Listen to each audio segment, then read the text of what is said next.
L'Ajuntament de Cambrils adjudica un dels 5 béns immobles que s'han subhastat aquest matí. Properament es publicaran de nou les bases per fer noves licitacions dels béns que han quedat deserts perquè no s'hi han presentat cap oferta. Hola a tothom. Les qüestions econòmiques encapçalen un informatiu que presenta altres temes. Els resumim les notícies més destacades en el sumari. L'ACA dona llum verda a la canalització del barranc de Barenys, al terme municipal de Salou. Un dels objectius dels treballs és acabar amb els problemes d'inundabilitat. La xarxa d'atenció a la víctima de Cambrils ha atès més d'una 50ena de persones en el que portem d'any. Aquest és un dels serveis destacats que existeixen al municipi per acabar amb la xacra social que és la violència masclista. 100 enigmes que la ciència encara no ha resolt és el títol del llibre que el biòleg Daniel Closa presentava ahir a Cambrils. Es tracta d'un dels actes de la Setmana de la Ciència a la qual s'ha adherit el nostre municipi.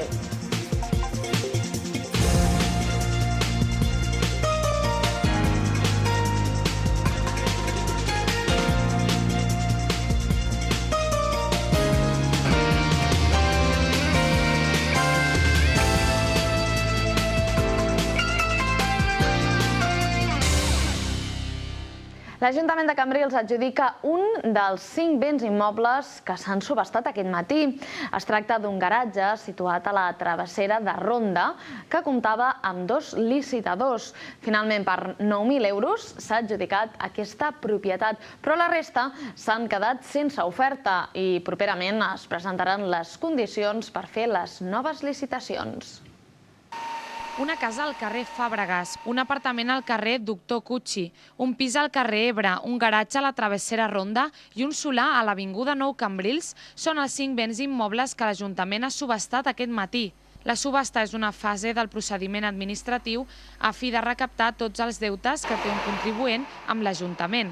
Aquest procediment es realitza quan l'administració ja ha esgotat totes les altres possibilitats, com per exemple embargament de comptes bancaris o sous. Amb els diners recaptats es liquiden tots els rebuts pendents del deutor. Només un dels 5 béns ha estat adjudicat. El garatge número 3 a la travessera de Ronda ha tingut 2 licitadors. L'oferta més alta ha estat de 9.000 euros, preu al que finalment s'ha adjudicat l'immoble. La resta de lots no han rebut ofertes de compra.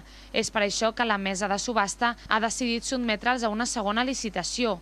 Aquesta tampoc ha rebut ofertes. Per tant, s'ha iniciat ara el procés d'adjudicació directa d'aquests 4 béns. És a dir, les ofertes poden ser lliures, sempre que es representin com a mínim un 35% del valor del bé. Aquestes es presentaran en un sobre tancat i els béns s'adjudicaran al millor postor. Ara, però, s'han d'establir els terminis i condicions per presentar aquestes noves ofertes. Una informació que sortirà publicada en els propers dies al butlletí oficial de la província de Tarragona. Per més informació, poden consultar la unitat de recaptació municipal de l'Ajuntament de Cambrils. I PortAventura està en venda. La Caixa, a través de Criteria Caixa Corp, estudia les ofertes per vendre el complex d'oci valorat en 700 milions d'euros. Sembla que hi hauria diversos grups internacionals interessats a comprar PortAventura. Segons han explicat fonts de la Caixa, ara s'està en una fase molt inicial del procés de recerca d'ofertes i buscant possibles compradors. De moment, però, PortAventura tancava la temporada passada amb un rècord de més de 4 milions de visites i uns beneficis de gairebé 15 milions d'euros. Goteig de dades econòmiques. L'any passat l'economia catalana va créixer una mitjana d'un 3,6%, una xifra molt similar a la d'anys anterior. La davallada del sector primari i la construcció i l'alentiment del ritme industrial han dibuixat un nou escenari pel que fa al creixement econòmic a les comarques catalanes. Almenys això és el que assenyala l'Anuari Econòmic Comarcal que publica Caixa Catalunya. El valor afegit brut de la comarca del Baix Camp va créixer un 4,73% el 2006, més d'un punt per sobre els registres mitjans de Catalunya.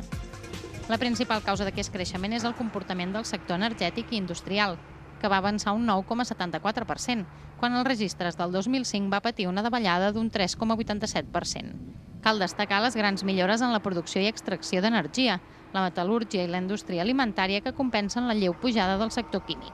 Un altre punt fort de creixement del valor afegit brut del Baix Camp que reflexa l'anuari és la millora de les produccions del sector primari, amb una aportació de creixement d'un 5,66%. Creixen l'agricultura i la pesca, que compensen la lleu caiguda del sector ramader. Les hortalisses és la producció més important, juntament amb la fruita seca. El sector de la construcció mostra un lleu esgotament respecte a les bones xifres del 2005, amb una davallada dels habitatges iniciats del 4,1%. Finalment, el sector serveis mostra una contenció en el creixement, amb lleus creixements del comerç i l'hoteleria. La creació d'ocupació va situar-se en un notable 4,9% al Baix Camp, per sobre el 4,1% català. Durant el període del 2000 al 2006, el creixement acumulat de la nostra comarca arriba a un 27,3%.